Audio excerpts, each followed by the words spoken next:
My name is Richard Malsack, Malsack. What is your middle name? Warren. Malsack? Malsack. We Malsack. cleaned it up slightly. Malsack. Used to be Malsack, now it's Malsack. What is the ethnic origin of this last name? German. German. I thought so. When I was called to service, I was fluent in German. We spoke some German at home. I took 5 years of German in 4 years of college. So I thought I was a shoo-in to go to Germany, and I ended up in South That's your luck. Well, it was quite frankly, it was an experience that I probably never would have experienced had I not gone to Korea, because there's probably no way that I ever would have individually in civilian life later gone to South Korea. I would have gone to Germany. Well, we did go to Germany 5 times. And I will say that in 2012, my wife and I did go back to South Korea. Mm-hmm. And it is one of the most amazing places in the entire world. Tell today. me more about it. Why do you say that it's an amazing place? The infrastructure of the city of Seoul is so amazing. We went from venue to venue in buses, and we never stopped. The hotels are way uptown. They're modern. They're extensive. They have facilities in and around them that nobody can beat. They are just amazing places. And the people of Seoul, South Korea, are just more than I think they are the only people in the world that like us. When were you in Korea during the war? I arrived in Korea in April 1953, and I was there for about 18 months. Mm-hmm. So you left Korea 1955. Yes, sir. What month? Well, it was early in the year, January or February, something like that. So you saw Korea in 1953, right before the armistice was signed. Correct. And then you left Korea in 1955. Were you able to go around Seoul City or any other part of the Korea? At the time? Not during that time extensively. We did go, after the war, we did go to Seoul for little parties. I worked for a provost marshal of the 7th Infantry Division, and they did develop parties in South Korea, and we were able to go to Seoul, but I didn't have extensive knowledge of Seoul and so forth, other than, maybe something like we would see a water truck going through and watering the road, and you knew Sigmund Rhee was coming. Oh. So, you have a unique experience and perspective you should have, which is about the Korea you saw in 1953 to 55, Yes. and the Korea you saw 2012. Compare it in detail for our younger generation. Almost unbelievable. You just couldn't believe when we were there in the fighting in the war in the 50s and so forth. It was nothing but either dust or mud. Even in Seoul, I remember the Chosin Hotel was the largest hotel. I think it had 4 floors at that time, so forth. Now. We flew from the United States to Incheon and bussed from Incheon to Seoul and so forth. And the entire city is, I would say, high rises anywhere from 30 to 50 floors. And what is amazing about it is the infrastructure is so amazing. It's so well developed, and that you don't have to waste time. I doubt if they have traffic jams over there. I don't know for sure, but I doubt it and so forth. And the facilities are, I would say, if I would compare Seoul to Atlanta, Georgia, Seoul is way ahead of Atlanta, Georgia in infrastructure and availability of facilities and anything of that nature and so forth. They just have it all together. When you left Korea in 1955, had you ever imagined that Korea would become like this today? No, and I don't think it did probably I don't think you guys got going until the 60s. And in the past 50, 60 years, you've just done a heck of a good job at doing what had to be done in Seoul. And no, it was from the mud or dust that it originally was and so forth. You can't imagine what has come subsequently. What do you think has brought that outcome? Well, I think the United States probably has supplied some of the funding and so forth to get started and so forth. And I think that the people of Korea just wanted a better country, and I think they were influenced by the United States influence. I mean, we did get along with those people pretty well, and quite frankly, I think today, as I've said before, the Koreans are the only people who like us. Unfortunately, right? Well, no, fortunately, it's a good thing somebody likes us. I mean, I'm talking about, unfortunately, that only one country. Yeah. Yeah, anyway, so that's why we are doing this. Even though there was such a beautiful outcome out of your service during the Korean War, which is the 11th largest economy in the world and most appreciative country of the United States, and substantive democracy in the world, actually.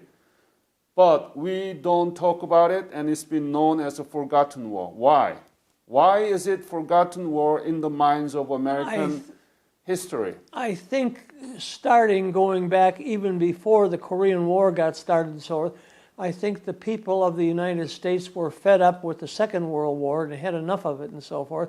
And as we got, it was only a half a dozen years before we got into the Korean War and so forth. And the people of the United States just didn't want to have anything more to do with wars and so forth. They're fed up with war. And they actually scorned people like me coming home.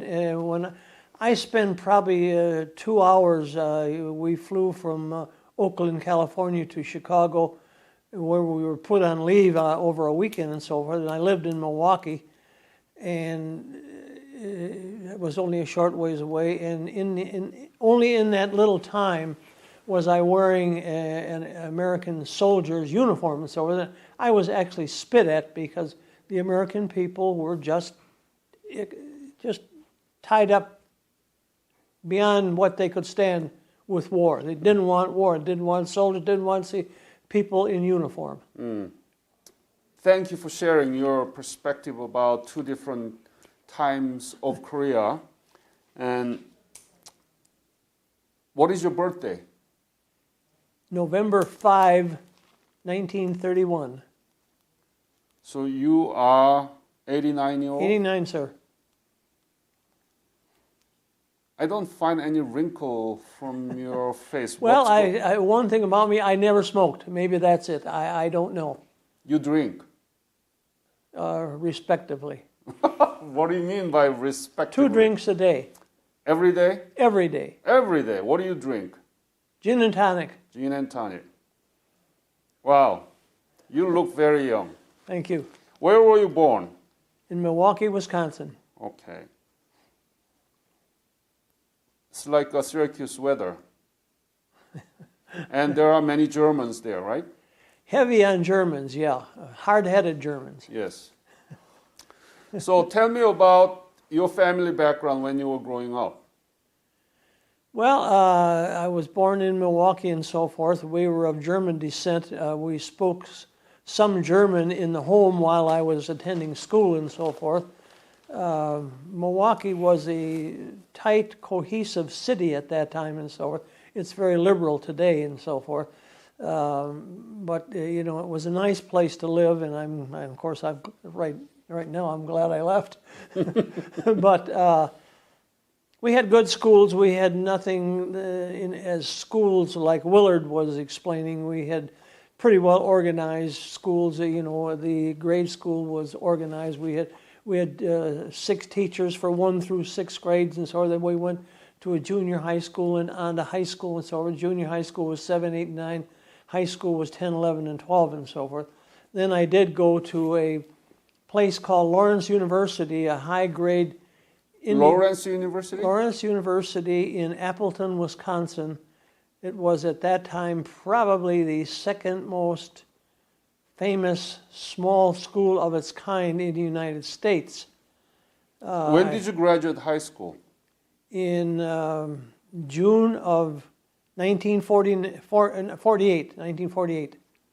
And then you went into this Lawrence University directly. Correct. So what did you study there? Well, I had three. I had a major in English, I had a major in German, and I had a major in economics. So I was quite well educated in three disciplines, neither of which I much followed.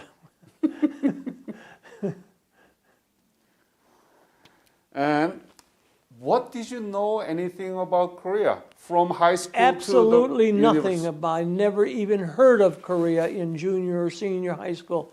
Never even heard of it when I was going to Lawrence University. The first time I ever heard of Korea was when the war broke out. Of course, maybe I was held back for some reason or so forth, but honestly, I never heard of Korea until the war broke out. Mm-hmm. So why did you join the military? Were you enlisted or? No, I was drafted. I spent, I guess, right around 2 years in the military and so forth. But, When? Drafted when? 1952, late 1952 through 2.5 years later. Where? I was inducted in Milwaukee. Milwaukee. So you got the basic training, and when did you leave for Korea? That was in early 1953. From where? From Washington. Louis, Washington? Yes, Fort Yeah. Lewis, Washington, correct. And where did you arrive? In Incheon. Incheon. Yeah, and I was amazed. We had to climb the rope ladder to get on the ship. It wasn't the easiest thing to do. Yeah. So tell me about the first image of Incheon, or first image in Korea, wherever it was for first image. Be honest. I am honest. There's no doubt about that. Very, very behind the entire world. I would say, from we weren't overwhelmingly advanced in Milwaukee and the cities I was into while I was being trained for the service, or we got into these towns and so forth. I guess Incheon was, like I say, either mud or dust. Little shacks with people in them and so forth, with their heat down underneath their homes and so forth. Their homes would be about the size of maybe our living rooms today. But they got along well and so forth, and they were happy at that time. They didn't know any better, I guess, like we didn't know any better when we were spending the rest of our lives trying to get rid of snow. But it was surprising that anybody at that time could be so far behind the world. So from Incheon, where did you go? I volunteered. I was trained as a unit supply specialist, which meant I should have been running a supply room of a company or a battalion or something like that. I volunteered to be involved with the 7th Military Police Company, which was still online up near Munsan, Korea, which is right off the demilitarized zone and so forth. And I started to take duty as an MP when I got there. They trained me more so as an MP when I was involved there and so forth. Not too long, that was in April of 1953, and in May, late May or middle to late May, they asked for volunteers to be involved in the front line, as we were light there, and somehow the North Koreans had been close and were not considering that we might have a peace situation facing us and so forth. So the Army, the U.S. Army, asked for volunteers around different places and so forth, and I volunteered as a GI in the 7th MP Company to participate in holding the line and so forth. And of course, during that time, we were attacked, probably, well, I basically, I only spent 11 days on that line. We were instructed to just hold that line, maintain ourselves on that line. But we were attacked 4, 5, 6 times during that, mostly at night and so forth. They like to fight at night and so forth. And I will say, I hate to say it and so forth, but I probably shot some people, and I was somewhat involved in some hand-to-hand combat when some of these North Korean people or the Chinese and so forth, they got around the side of us. And, most of them didn't have weapons. Most of them came at us with sticks or nothing at all. So we were able to knock them down, and sort of the rifle butts become very hard against North Korean faces at that time, heads at that time. Koreans, it seems to me, have hard heads. Oh, yeah. But can you tell me, was it north of Munsan-ri, right? Just a little. What is the name of that battle that you were there for 11 days? I really can't say. I don't remember what the battle was. What was the occasion again? It was just a holding pattern. Holding pattern. We were up against the peace movement. Yep. This was May right before July, because it ended in July. Mm-hmm. So we were holding in June because we thought it was more imminent than it really was. It took till July to get through it and so forth. So the North Koreans and the Chinese were not convinced that they had enough land, so they were coming at us, and we were just a matter there to hold them off. How many of you were there for 11 days? I would say there were 50, 60 of us who volunteered to do this, and the rest of the line was involved with the people who would normally do that, but some of these people rotated, they had to be relieved and so forth, and there were probably 50, 60 of us that filled in to hold the line. Looking back all those days, you even said that you had a hand-to-hand fighting. Yes, sir. What do you think about it? What were you thinking? Well, I guess as a young person, I was like 22 years old and so forth, and they put me on the edge because they saw that I was pretty good at hand-to-hand. I paid real good attention to hand-to-hand while we were being trained at Fort Bliss, Texas, with some Mexican cadre who had served in Korea 1 or 2 or 3 times already, and so forth. Oh. So I knew that I might be in danger. I was sure that I was going to Germany, but I ended up in Korea, and fortunately, I paid great attention to the training that we had, more so than maybe some younger people, because I thought, well, you might be involved in that, buddy, and you better learn. So Thank God that you came back in one piece. I was real happy about that. I mean, I was so enamored with myself to go there and do what I did with that hand-to-hand fighting in particular, that I was just extremely pleased with myself. And I was kind of peeved and disgusted when I got back to the United States and someone spit at me. Where have you been, right? That's kind of attitude. Well, people didn't know much. There are people like that, though. I mean, there's more now than there were at that time. But I was surprised there were any at that time that would treat a GI with that animosity. Mm-hmm. So that was north of Munsan-ri, close to the Imjin River, right? Right. Yes. What was it like to live there? Like, did you sleep in quonset or tent? What did you eat? And tell me about this soft side of the, your We service. lived in tents for, I would say, the greater part of my service over there and so forth. And there were 8 of us assigned to this colonel who was the provost marshal of the 7th Infantry Division and so forth. What is provost marshal? A chief of police. Okay. He was a colonel, he was a wonderful man, he took good care of us.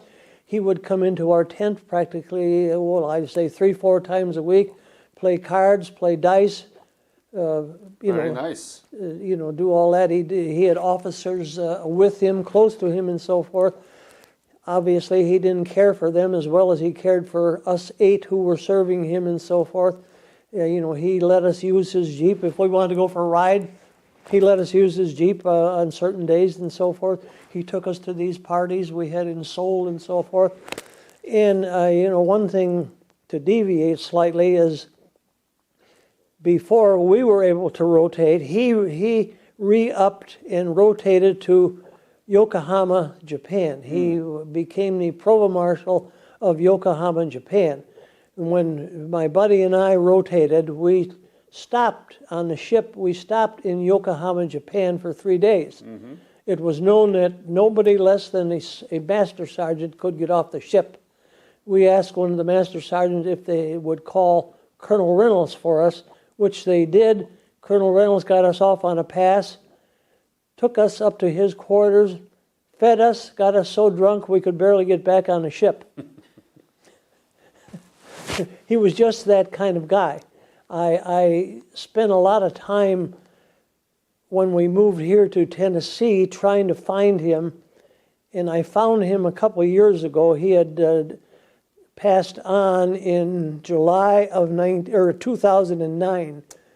I would have certainly, if I had found him earlier while he was living, I would have looked him up and gone anywhere to see him because he was such a wonderful person. He really cared. Yeah, he cared about us so much. If I ask you to say one thing that really you think that was really difficult during your service in Korea, what would you say? Spending those 11 days online, I guess. It was something different because we had never fought, or I have never fought before, and I haven't fought like that since. So, it was something different, which makes it more difficult when you're doing it, not knowing what you're doing. Were you able to write letter back to your family or friends? Practically every day. Every day? What Almost. did you write? Things that were going on. But you were not able to say in detail, right? Like a hand-to-hand. No, they didn't know that. I think so much of this is my hand-to-hand fighting and so forth is coming out in the last some years that I have been a member of the Korean War Vets Unit here in Fairfield Glade. I mean, I've got like kind of people, and we start to talk about it and so forth. But I don't think, or I don't recall my kin or anybody being involved in what I did close in during my service in Korea. Were you married at the time? No, sir.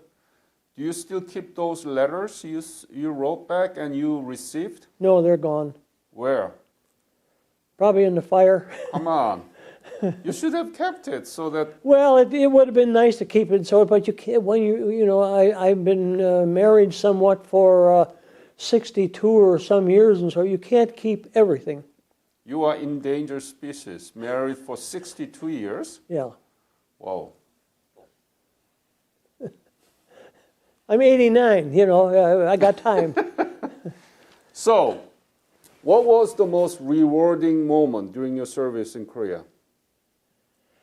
I would say when the war was over and being involved in working for this colonel where he took such good care of us and so forth. It wasn't very invigorating to be online fighting people that you didn't know, possibly killing some of them and so forth. That wasn't my bag at all and so forth. So except those 11 days in the far front line, your duty was mostly military police, right?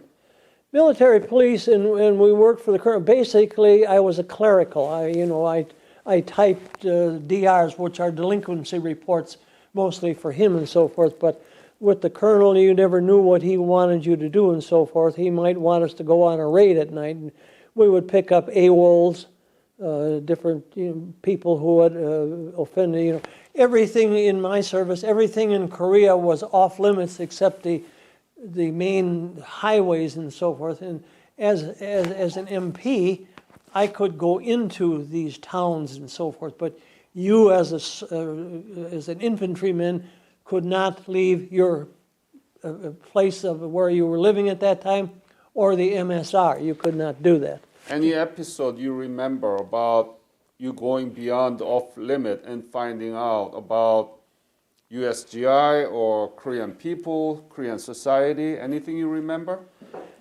I remember one thing very plain. I was with the police and so forth. We had some Korean National Police attached to us. Mm-hmm. The Korean National Police in those days were the biggest crooks in the world, in my estimation. They stole, there were, after the war, there were some little Korean markets, and they might sell apples or something, and these police would go there and steal the apples and do these people were not wealthy people that ran the Korean market. They were not wealthy people in the first place.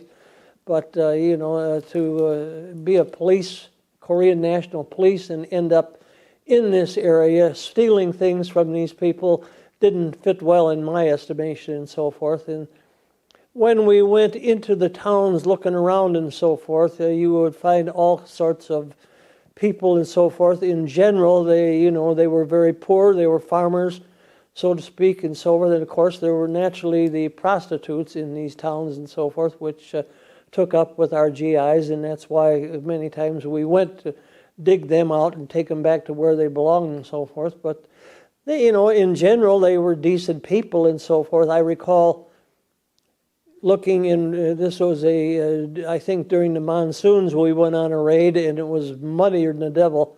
And I knocked on one gal's door, and she opened. She was dressed nicely and so forth. To the back of her facility was a curtain eliminated element and so forth. And I asked her if she would merely open the curtain. She didn't. She was reluctant to do that, so I said, well, I'm coming in, and with my muddy boots and everything. So she refused to do that, and I started in with my muddy boots, and she came at me with her fingernails and so forth, and I cracked her head over with my flashlight and so forth. Did in that cupboard or that closet back there, I did find a GI. So, looking back all those years, you said that you didn't learn anything. You are even in a college, Lawrence University, and you didn't know anything about it. Now you've been back to Korea. You saw transformed Korea. It's the 11th largest economy in the world. It's hard to believe, even for me, because I was born in 1960s, and I know the Korean society in 1960s. My father was two-star general, Air Force. He served as a superintendent of Air Force Academy in Korea. He got the American wing, and I wrote about this Korea. I published several books, and I got PhD and so on. When I look at this relationship between U.S. and Korea, it's an amazing story to tell, but still it's been, forgotten, ignored, and not many people really remember about it. So looking back all those years, what is Korea to you personally? It is probably, in my estimation, the most advanced nation that I have ever been in, and I've been pretty much throughout Europe and so forth. Korea is the only nation I've been in Asia, so I don't have much of Asia to compare it and so forth, but Korea is so advanced, South Korea is so advanced, it is almost difficult to believe how it was in the 1950s. It's just amazing. I am so amazed with the infrastructure. I'm also amazed. My wife and I were amazed with a couple things over there. The people are dressed decently to the teeth. They don't have torn blue jeans and things like that. They dress nice. We wanted to buy some soda, so the hotel we stayed in, I think it was the World Lotte? Yes. Lotte. That was it. We stayed in that hotel. You stayed in a very nice hotel there.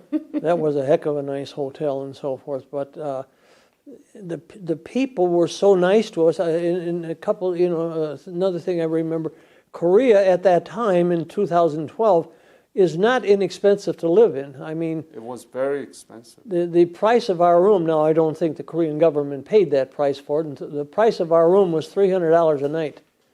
Our breakfast was $30, lunch was $40, and dinner was $50. Now you people, you're South Koreans, paid for, we spent $10 in the week we were in South Korea. $10 in 7 days. You kept us so busy and did so much for us that we couldn't spend, we spend $10 if we go out on the street today. I'll advise Korean people that next time they may not make you busy so that you can spend more money there in department Well, we could have, store. but we had a banquet one night in Korea. The president of the Philippines spoke to us and so forth, and there was a gal among us who thought she didn't have a dressy enough blouse. So she went to the department store on the other side of the hotel, and the cheapest blouse she could buy was $165. Yep. And that's quite expensive, I think, and so forth. But we were very impressed with the people. My wife and I had a short time after the day we arrived to go out. There is a park across from the World Latte Hotel. Yeah. And there was a gentleman walking a dog out there, a gentleman like you. And he looked at me and he said, would you like to pet my dog? And I said, yes. And he bowed to the waist to me. No, I'm not a bowing guy, And of course, I thanked him for everything. And he was so profuse in thanking me for what Americans had done for you people during that time. And so, in America, we don't have people who, it's so impersonal. There are very few people who are thankful for anything that we've done. I mean, it's hard to get to that today. I don't know if in one of your earlier interviews, if it was told to you that the LG Electronics has an office over in The other side of Nashville. Yeah, the other side of Nashville and so forth. But they gave us a $5,000 stipend in July, and it's just a reiteration or a continuation of South Korean people being decent to us. Yep. So it's the 70th anniversary of the Korean War breakout. Do you have any message to the Korean people on the occasion of 70th anniversary? Keep up what you're doing and get better. I understand your economy is at a peak recently, and it may even your people are trying to stop it from going down and so forth because you just have so many people over there. I understand when we were in Seoul that we were told that there were 13 million people living in Seoul. Mm-hmm. That's a lot of people and so forth. And, I think with Samsung and some of the other industry that you have over there and so forth, I guess you just in general aren't doing total enough to maintain the lifestyle of so many people. Yeah, it's a highly concentrated, one of the 10 biggest metropolitan city in the world. So, yeah, traffic jams, pollution. I never witnessed a traffic jam, never. Because you were guided. We just went. Because you were guided by the police.